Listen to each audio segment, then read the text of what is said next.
Welcome to Conspiracy Corner, the podcast where we explore some of the most captivating and controversial conspiracy theories in history. Today, we're going to talk about one of the most enduring and mysterious conspiracy theories of the 20th century, the assassination of President John F. Kennedy in 1963. Was it a lone gunman, or was there something more sinister at play? Let's dive in.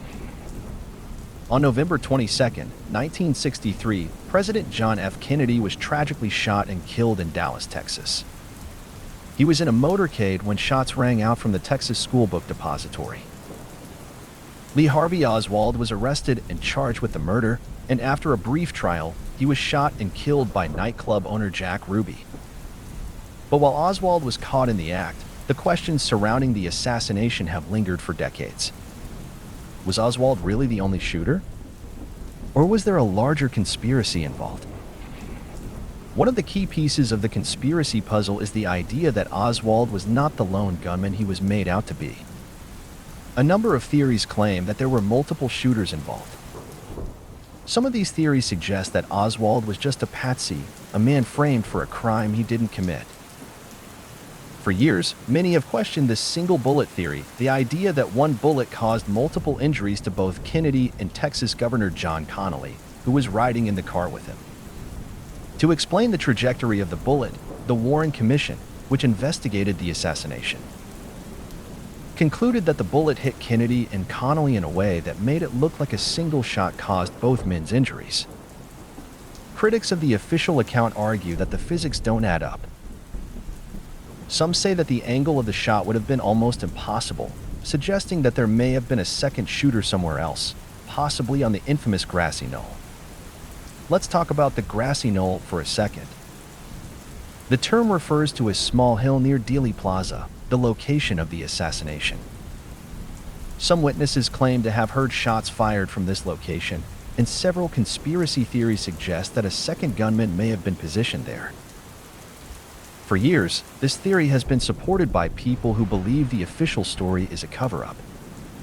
Another element that fuels conspiracy theories is the alleged cover-up of evidence.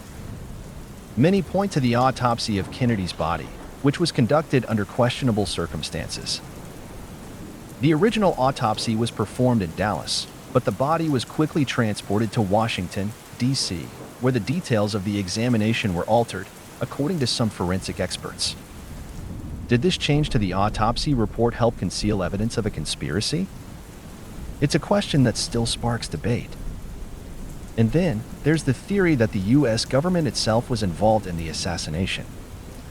Some believe that elements within the CIA, FBI, or even the Mafia orchestrated the killing for a variety of reasons. Kennedy's policies on Cuba and the Soviet Union, especially his handling of the Cuban Missile Crisis and his pursuit of a peaceful resolution, angered both anti-Castro Cuban exiles and elements within the military-industrial complex.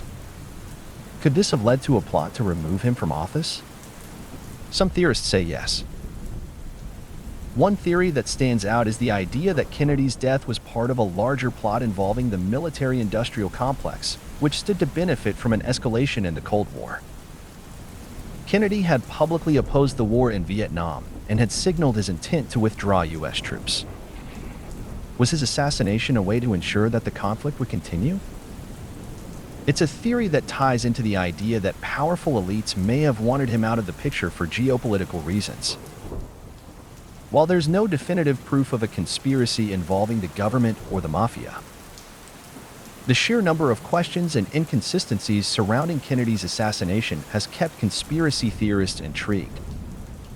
And despite the findings of the Warren Commission, which concluded that Oswald acted alone, public skepticism remains high. So, what's the truth? Was Kennedy killed by a lone gunman? Or was there a larger conspiracy at play? The answers are still elusive. The assassination of John F. Kennedy continues to be one of the most controversial and debated events in American history, and it's unlikely we'll ever get a clear and definitive explanation. As always, history is shaped by the questions we ask, and the JFK assassination will likely remain a mystery for generations to come. That's it for today's episode of Conspiracy Corner. If you enjoyed today's dive into one of the greatest unsolved mysteries of the 20th century, make sure to subscribe, leave a review, and share this episode with your friends. Next time, we'll be looking into the strange world of the Bermuda Triangle. Until then, stay curious, stay skeptical, and keep questioning everything.